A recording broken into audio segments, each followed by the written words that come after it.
예, 알겠습니다. 내란 특검 어제 수사 발표는 났습니다만은 내란에 대한 조사는 그건 아직까지 미진한 부분들이 많기 때문에 그것이 특검이 되든 국수본이 되든 어떤 수사기관이 되든 어쨌든 이 부분은 계속해서 진행될 것으로 봅니다.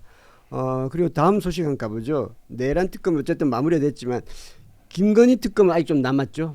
예, 김건희 특검은 남았고요.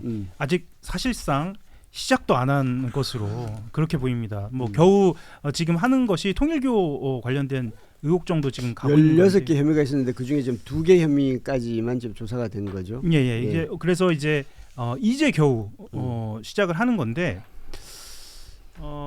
윤석열과 이준석을 이번 주말에 소환을 하거든요. 토요일 날 윤석열, 일요일 날 이준석. 예. 그래서 김건희 특검이 어찌 보면 다른 국면을 좀 여는 것으로 좀 보여집니다. 두 상관 나오긴 나오나요?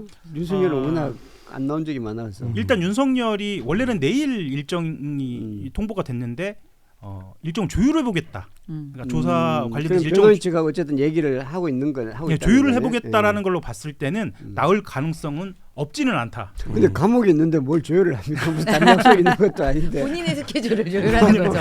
그렇게 성격 읽는 페이지가 있어요. 누워 있는 스케줄이 있는데 부르니까 이런 식으로. 네네네. 뭐 그렇게 진행을 하는 것으로 이렇게 보입니다. 왜 부르냐가 아마 궁금하실 수도 있을 것 같은데 어제도 말씀드리고 지난번에도 계속 말씀드리고 있는 공천 개입 의혹입니다. 아니 그거 해주라고 하는데 당에서 말들이 많네. 그렇죠. 너무 똑같습니다.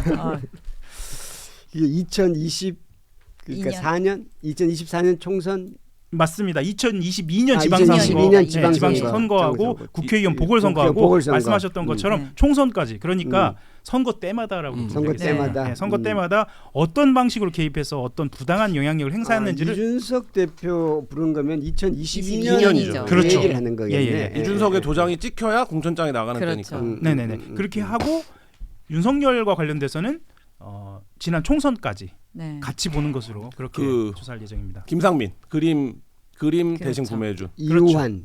예. 그래서 말씀하셨던 거죠. 크게 두 가지입니다. 명태균 무상 여론조사 수수 혐의하고 김상민 전 검사죠. 공천과 관련된 이우환 곡과 그림 수수 혐의 이렇게 두 가지를 집중적으로 좀 조사하는 것으로. 아니 최근에 나온 서초구청장도 있는데. 조은희. 네. 아니, 너무 많습니다. 구청장, 예, 맞습니다. 네, 전성수 구청장. 네. 또 그 이후에 강서구청, 강서구청도 있고, 너무 포항시장, 많아가지고. 평택시장, 네, 있습니다. 수성구 갑도 있던데. 강원도지사도 있죠. 모두가 을도 있어. 지금 서로 경쟁적으로 좀 아니 막 너무 많이 생각이 나가지고. 명태균 씨가 경남도지사를 정리할 때 윤한홍이 출마하려고 한다라는 얘기를 해서 김건희한테 그 얘기를 하잖아요. 근데 김건희가 명태균한테 전화를 해서 그 녹취가 공개됐잖아요. 자기가 윤한홍한테 물어봤는데 윤한홍은 여사님 옆에서 충성하는 게 제일 행복합니다라고 얘기했다고.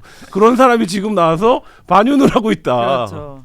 지금 뭐 말 그대로 그냥 아비규환이고 각자 도생하는 상황인데 정리해서 말씀드리자면 강서구청장, 강원지사, 대구수성을, 성남 분당갑 보선 이거 왜 플러스 알파입니다. 그렇죠. 그것만 있지는 않습니다. 이것만 있지는 않습니다. 이거 플러스 알파입니다. 그리고 왜 플러스 알파냐면 이준석 전 대표 쪽으로부터 받은 녹음 파일이라고 얘기하는데 사실상 이준석 대표 거로 봐야겠죠. 녹음 파일이 5개가 넘었습니다. 요즘은 그 이준석 대표 그 아래 또래 아래 연령대는 다 이거 그냥 그 자동 녹음 기능을 하잖아요. 자동 갤럭시 아래 위 다 할 수 있습니다. 다. 핸드폰만 갖고 할 수 있습니다. 그래서 그때 기억하면 그때 원희룡 그때 당시 직책이 뭐였지? 원희룡 선대위원장이 이준석 그 녹음 파일을 깠을 때 어떻게 통화 녹음을 까냐 막 그랬는데 그때 이준석 대표가 요즘 원래 다 이게 자동 녹음된다. 네, 그래서 이준석 대표는 그 정도가 아니라 구글 관련해서 자기의 동선 기록이 다 있어요. 그래서 예를 들면 기자들이 찾아가서 그날 창원에 가서 명태균 만났죠라고 물어보면 그날 내가 대구 뭐 어디 호텔에서 잤네. 그리고 몇 시 몇 분에 출발했네. 1시간 47분 뭐 운전을 했네. 그리고 여기 창원에 갔네. 여기 창원역이네. 이걸 다 말할 수 있어요. 그러니까 예를 들면 5개 제출했다고 넘었다고 하는데 이준석 의원이 마음을 먹으면 전체를 다 낼 수도 있죠. 물론 자기의 치부까지 다 드러나겠지만 근데 이미 제출 형태로 5개를 낸 거 아닙니까? 그러니까 저는 이거는 자기한테 불리한 건 빠진 거죠. 빠진 거고 그나마 윤석열의 요거 혐의의 냄새가 나죠. 그쵸. 요런 정도를 낸 거지 이준석이 입증하려고 하면 다 할 수 있고 저희가 그때 이인성 공천에 문제가 있었다는 거를 보도를 하지 않았습니까? 네. 그때 6개를 개입할 수 있는데 그냥 상식적인 수준에서 왜 한 개만 합니까 개입을? 내가 6개를 다 할 수 있는데. 그래서 그때 마지막까지 윤상현이 결정을 못했고 저희가 보도했던 내용은 원래 그 대구 수성을에 유영하 공천을 약속을 하고 박근혜를 취임식에 불렀는데 박근혜가 취임식에 와서 그래서 유영하랑 앉아있는 동안에 땅땅땅해서 이인선을 줘서 유영하가 그 후에 있었던 오찬에 박근혜랑 같이 참석을 하기로 했었는데 참석을 하지 않고 내려갔다라는 거예요. 그러면 그거는 뭡니까? 그때 그리고 제가 들었던 얘기는 야 김영선은 1도 아니었어요. 그거는 김영선은 여자 의원 중에 스펙이 좋잖아요. 나경원이랑 김영선이랑 탑2인데 스펙이 다른 복잡한 자리가 더 많았어요. 그래서 윤상현에게 그걸 끝까지 결정하면 안 된다. 그 인간들이 못 참을 거다. 전화가 온다 반드시 명단이. 그러니까 뭐 먼저 나서서 하지 마라. 그러면 그 두드려 맞는다. 그러니까 끝까지 기다려라. 이런 취지의 얘기들이 공간에서 당에서 오갔다라는 거거든요. 그래서 결국은 윤석열 쪽으로부터 직접 연락이 왔다는 거죠. 그런 거죠. 나중에는. 그래서 이준석 전 대표 지금 이준석 의원이죠. 의원을 피의자 신분으로 소환을 하는 겁니다. 제가 이 말씀을 드렸어야 하는데 혐의는 뭐라고 되는 거죠? 그러니까? 지금 혐의에 대해서는 말씀하셨던 것처럼 부정하고 위법한 청탁의 증거와 관련된 부정하고 위법한 그러니까 선거와 관련돼서 부정하고 위법한 청탁과 관련된 청탁을 받았다는 거예요. 그렇죠. 그러니까. 그 과정에 개입을 했고 그리고 이것이 공범이 될지 주범이 될지 이것에 대해서는 또 수사가 좀 필요한 것으로 흔히 이런 말을 합니다. 5개가 이미 제출됐으니까 이미 제출 말고 이거 빨리 압수수색을 해서 포렌식을 해야 하는 거 아니냐 그런 이야기도 합니다. 아까 말씀하셨던 것처럼 구글 드라이브에 다 있었다는 거거든요. 본인이 직접 한 얘기입니다. 그러면 이제 5건이 아니라 뭐 500건, 5만 건도 될 수 있으니까요. 이준석 지금 대표죠. 기억신당의 네, 이준석 대표는 본인이 계엄에 반대하고 탄핵에도 찬성하고 그랬으니까 오히려 자기가 적극적으로 이걸 자료를 내고 해야 되는 거 아닌가요? 근데 이건 계엄과 관련된 것이 아니라 공천 그렇죠. 개입과 관련된 공천 개입이 주범이 될 수 있으니까 그 출발점이라고 봐야죠. 네, 그래서 사실은 명태균으로 출발을 하지만 정말 그렇게 됐죠. 명태균으로 출발을 하지만 결과적으로는 명태균 그 이상으로 넘어가는 것에 이제 본인이 참여한 것으로 되니까요. 그래서도 굉장히 조심스러워한 것이 아니었을까. 아마 5건을 낸 것도 굉장히 주저주저했었던 것으로 보여요. 그것도 아마 엄선한 것으로 보여요. 근데 이준석이 그냥 내진 않았을 거고 분명히 법적 검토를 했을 거예요. 그러겠죠. 네. 그러겠죠. 이게 자기 정치 생명이 왔다 갔다 할 수도 있는 건데. 그래서 검찰에서는 어쨌거나 혐의는 그렇게 잡고 있는데 입증까지는 좀 남지 않았느냐 그렇게 이야기합니다. 이준석 대표는 자기가 피해자라고 할 수 있겠죠. 네, 그렇게 포지셔닝을 하고 있죠. 내가 정당한 권한을 쓸 수 있었는데 윤석열 부부가 나를 위협했다. 그렇죠. 네, 나의 정당한 권한이 침해됐다. 네. 쟤들이 직권남용이다. 난 피해자다. 이렇게 가겠죠. 그리고 일부는 내가 거절했다. 거절해서 성사되지 않았다. 그런 사례를 이미 됐잖아요. 몇 개. 평택이랑. 그렇죠. 그리고 김상민 전 검사 그쪽도 그렇고. 실제로 녹음이 등장한 것만 보면 그런 그 회색지대, 그러니까 판단의 영역 안에 들어 있습니다. 이걸 딱 불법이라고 하기엔 좀 애매한 것들이 좀 많이 있습니다. 예, 다음 소식 가보죠. 한겨레 단독 보도인데요. 김건희 씨가 윤석열 전 대통령 당선 뒤 관저에 입주하기 전까지 한남동 관저에 입주하기 전까지 외부인들이 아크로비스타 사저에 아무 제약 없이 드나들었다는 보도가 있네요. 네.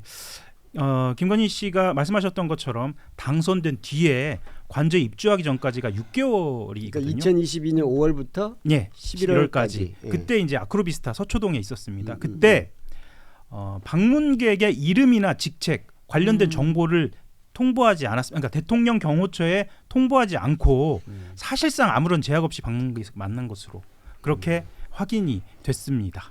저 이때 아크로비스타 앞에 제 로펌이 있었어요. 아 그런가요? 네, 그래서 그 아크로비스타의 상가가 또 있습니다.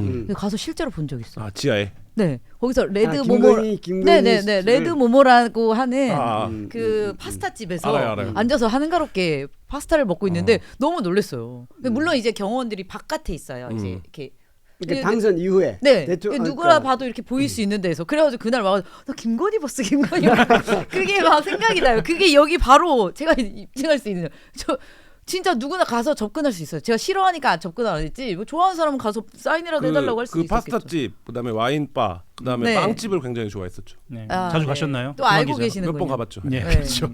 저는 본 적은 없습니다. 근데 저 사람이 경호원이구나 이렇게 느낀 적은 그렇죠. 있었죠. 근데 나는 이게 이해가 안 되는 게 이미 경호처가 네.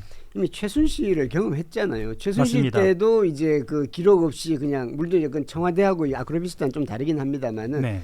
그 경험이 있고 이게 나중에 문제가 될 수 있다는 거를 짐작하는 게 당연한 거 아닌가요? 사실은 이제 이 사건 이후에 경호 공무원하고 이런저런 이야기를 했는데 경호 프로토콜을 완전히 망가뜨렸거든요. 이 망가뜨린 이유가 있습니다. 이 망가뜨린 게 흔히 말하는 몇몇이에요. 경호 본부장, 차장, 부장 해가지고 그 라인들이 경호 프로토콜을 완전히 망가뜨렸는데 내부에서 이미 우리는 계속 경호처에 근무하는데, 그렇죠. 예, 정권이 그 바뀌더라고요. 망가뜨린 사람도 사실 다 경호처 출신들. 맞습니다. 네. 그러니까 형님으로 모셨던 사람들이 네, 자기들끼리는요. 김성훈 경호처장도 경호처 공채 출신이에요. 맞습니다. 그렇죠. 예. 그 입틀막한 그분도 네. 마찬가지고. 맞습니다. 그런데 자기들이 살겠다고, 그러니까 자기들이 승진하겠다고 또는 그 이후에 영달하겠다고 조직을 망가뜨렸다라는 거예요. 그러니까 그 예. 승진이 이게 임기가 있는 건데 모르지 또 장기 집권을 그 사람들도 생각했는지 그렇죠. 모르겠으나 나중에 예. 생각을 안 한 거죠. 나중에. 네, 그렇죠. 그러니까 흔히 이제 이야기를 하면 경호처에서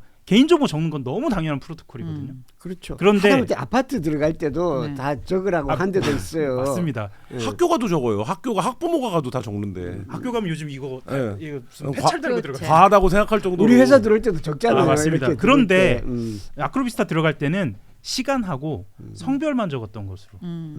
그러니까 이 시간하고 성별 적으면 누가 왔다 갔는지 모르지 않습니까?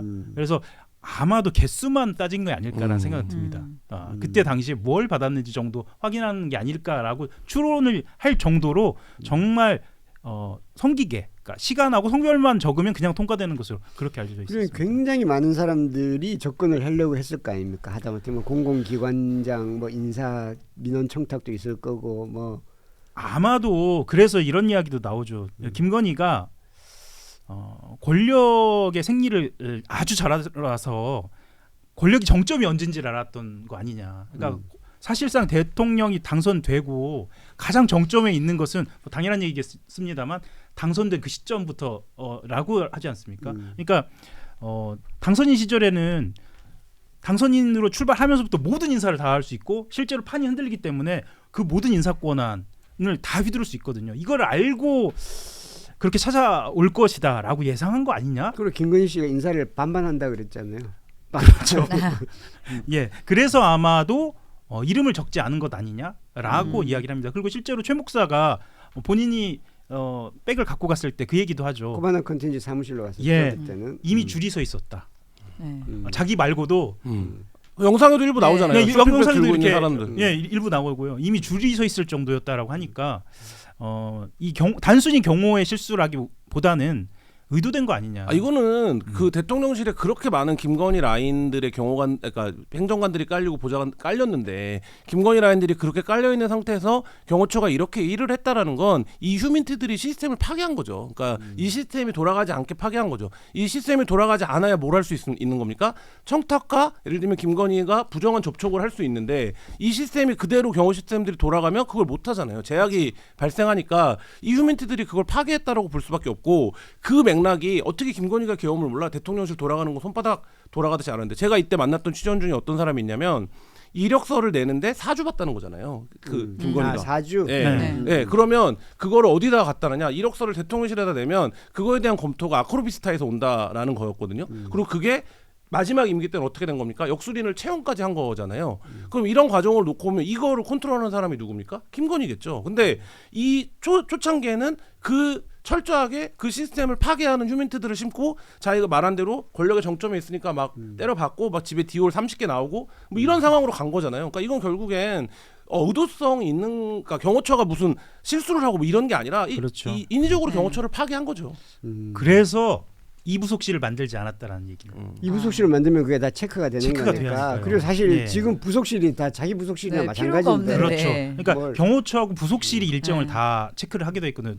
이중으로요. 그래서도 결국엔 이 부속실을 만들지 않은 이 부속실은 이제 영부인의 일정을 체크하는 거니까요. 그래서 만들지 않은 것이냐라고 이야기를 합니다. 부속실에 코바나 컨텐츠 사람이 3명 들어가 있고 그리고 그 외 요소에 뭐 작은 엄마라고 부르는 사람도 있고 뭐 요소에 다 있으니까. 그리고 이 아크로비스타에서 김건희 일을 봤던 2명이 누굽니까? 21g 대표 부인과 희림 그렇죠. 대표 부인이에요. 네. 예. 그러고 나서 그 후에 여러 가지로 연관되는 특혜나 이권 사업들의 개입이 시작되는 거 아닙니까? 그러고 나서 이미 21g이 왔을 때 저거 여사님 업체야라고 이제 대통령실이 인지를 한 거잖아요. 이 김건희와 접점이 없는 대통령실 관계자들도 그렇다라고 하면 이 초창기에 진짜 뭐 어마어마했다. 근데 여기서 우리가 언론 포함 몇 번의 실패를 경험하는데 에어포스 1에 민간이 탔을 때 그걸로 끝났어야 돼요. 그러니까 근데 그렇죠. 예, 그때 그렇지. 저 부분은 저럴 수도 있는 거 아니야? 뭐 이런 정도 정서로 넘어갔고 그 다음에 21g과 희림 관계자들이 김건희를 보좌한다는 얘기도 초에 나왔었는데 나왔죠. 그때도 윤석열도 그건 해명을 했었죠. 뭐 사적으로 도움을 받는 사람이다. 가까운 사람들이다. 근데 그때도 못 끊어냈어요. 근데 이건 언론의 실패이기도 하지만 그러면 대통령실에 누군가 제정신이 있는 사람이 한 명이라도 있었으면 이따위로 운영해서는 안 된다라는 얘기를 했어야죠. 근데 그거를 못한 거 아닙니까? 그 못한 결과가 누적돼서 쌓여서 결국엔 12.3 계엄으로까지 오는데 아무도 말리는 사람이 없었다라는 거 아닙니까?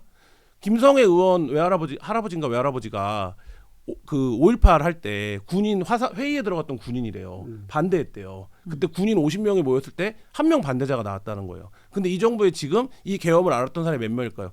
그 엄혹한 시절에 전두환이 계엄하자고 하는데도 한 명은 반대를 하는데 이 엄혹한 이 시절에 이 계엄을 선포하는데 아무도 반대하지 않았다? 이게 지금 윤석열 정권에 길들여져 온 어떤 세월의 총체적인 말하자면 실패 같은 거죠. 그 초기에 또 일부 사람들은 많이 속아내거나 그 잘려 나갔죠. 그렇기도 했죠. 제가 이제 다시 돌아가서 그러면 이 기록이 왜 중요했느냐? 아까 김한 기자가 말씀했던 것처럼 사실 최순실 게이트, 박근혜 최순실 게이트로 돌아가 보면 이런 이야기가 나옵니다. 그러니까 최순실이 들어올 때마다 김밥을 먹어요. 김밥. 장소도 특정됩니다. 어느 가게인지. 그러니까 청와대 앞에 있는 서울시경 앞에 있는 바르다 김 선생이라는 그런 김밥집이거든요. 유명한 체인점이죠. 예, 체인점입니다. 홍보해 주는 거 아니에요? 혹시 지분 있으신 거 아니에요? 그거는 아니지만 뭐 바르다 김 선생에서 먹어도 되죠. 네네. 그런데 제가 이렇게까지 알고 있는 건 그만큼 동선들이 다 확보가 돼 있었던 거예요. 이제 최순실은 행정관의 차를 타고 때로는 뭐 자기의 일을 봐주는 비서관의 차를 타고 들어갔는데 동선이 일일이 들어가는 곳마다 다 문 앞에서 체크되고 그게 이제 이부속실이나 경호처가 다 체크를 하기 때문에 결국에는 최순실이 들어간 걸로 확인이 된 거예요. 그리고 최순실이 어떤 전횡을 했는지 아니 나는 어느 김밥 천국은 김밥이 퍽퍽하니까 바르다 김 선생에서 사줘. 예를 들면 이런 얘기한 것까지 다 나오게 되는 건 일정이 체크가 돼 있기 때문이거든요. 그런데 일정이 체크가 되지 않았기 때문에 또 김건희는 이런 전횡까지 저지르지 않았느냐 그렇게 추론이 충분히 가능한 거죠. 김건희 씨는 최순실 그거를 참고했을 수도 있겠죠. 하필 또 윤석열이 아예 그거를 다 적어놓고 이러면 안 된다고. 그거를 받으는데 그 누가 받는지는 몰라야 되는 거라고. 그렇죠. 그렇지. 그렇게 됐던 거죠. 머릿속에 기억하니까. 수사를 계속해서 옆에서 지켜봤으니까. 그렇죠. 그리고 수사할 때도 이제 한동훈 전 대표하고 계속해서 얘기했던 것들도 다 아니까. 예. 그래서 사실은 아주 사소한 걸로 보일지 모르겠지만 그 분단위 시단위로 이 문과 문을 들어갈 때마다 체크하는 게 단순히 경호 차원이 아니라 모든 기록의 차원에서도 중요했다. 이건 또 참고를 해야 할 아니 처음부터 부분입니다. 아크로비스타에서 계속 살겠다고 하는 게 말이 안 됐어요. 근데 그러니까 아까 제가 언론의 실패라고 지적을 했던 게 그때 그거를 이건 도저히 안 되는 일이다라고 지적을 해줬어야 되는데 왜 안 들어간 겁니까? 청와대 가면 뭐 그거 한다고 안 들어가 하룻밤이라도 잘 수 없다고 안 들어간 거잖아요. 그러니까 극살 맞는다. 그 내심의 이유를 갖고 설명이 안 되는 방식으로 아크로비스타에서 계속 살겠다고 우긴 거였어요. 근데 그렇죠. 그거를 그때 제어하지 못한 어떤 실패가 결국엔 지금 이 상황까지 오게 됐다 이런 생각 들어요. 사실은 만약에 이게 정상적이라면 그래서 청와대를 용산으로 옮겨야 되겠다라고 하더라도 그러면 옮기는 동안은 사실은 청와대 안에 들어가 있는 게 맞죠. 왜냐하면 이것도 정상적이죠. 다른 차원에서 그러니까 말하자면 뭐 V0여서가 아니고요. 대통령이나 영부인은 국가 안보와 아주 직결되어 있는 그런 인물입니다. 그렇기 때문에 이렇게 허술하게 일정이 관리되거나 경우가 되어서는 안 되는 것이기도 하거든요. 그런 측면에서도 말씀하셨던 것처럼 청원에 들어가는 게 맞았다. 그 국가 안보와 관련이 됐으니까 리투아니아 갔을 때 명품샵 들어가는데 사람들 꽉 차 있고 사람들 꽉 막아갖고 무단횡단 시키고 막 이렇게 해주는 거 아닙니까? 세비 들여서. 근데 더 한편으로는 이런 생각이 들어요. 그러니까 그 용산에 가기 전에 마지막 피크를 장식하기 위해서 땡기는. 네. 왜냐면 용산에 들어가면 아무래도 보는 눈이 많지 않습니까? 근데 음. 여기는 정말 좀 아무래도 사저이니까 굉장히 편안하게 일반인들이 이렇게 왔다 갔다 할 수밖에 없는 상황. 그리고 전 이런 생각이 들어요. 어찌 되었건 검찰총장이 아내였잖아요. 그러니까 증거 남기는 건 싫잖아요. 그런 거에 익숙한 거죠. 사후 검증이 안 되는 방법. 일단 우리 집에 있었던 물건이면 내가 원래 갖고 있었던 거야라고 말할 수도 있는 거잖아요. 근데 그 관점에서 보면 이 시기에 받았던 것들 중에 지금 나온 게 극히 일부겠죠. 일부죠. 예, 극히 일부고 지금 나오는 건 뭐냐면 물품만 나오잖아요. 뭐 네. 디올백 무슨 뭐 이름 모르는 백 이런 거 나. 그러면 돈은 안 받았을까? 그렇죠. 이런 거잖아요. 그러니까 지금 이 김건희 특검 전체에서 김건희의 돈에 대한 수사 거의 안 돼 있어요. 그러니까 예를 들면 도이치로 기소는 했다고 하지만 도이치로 8억을 벌었다고 특정을 했지만 지금 뭐 언론에서 추산한 건 20억이 넘는데 그러면 최소한 그 수사 발표가 이루어질 때 그럼 김건희의 그 돈은 지금 어디에 있다 이것까지 나왔어야죠. 이게 조금 이제 잊혀진 기억이 다시 떠오르는데 네. 이상민 전 장관 네. 그 안에 백이 있었잖아요. 네. 그 안에 돈이 있었잖아요. 네. 야, 행안부 장관한테도 저런 게 있는데 김건희의 그래서 돈이 안 나왔죠. 그렇죠. 아까 말씀하셨던 것처럼 김건희의 돈과 대선 자금은 지금 아예 언급조차 안 된 맞아요. 지금까지는 그런 상황입니다. 예,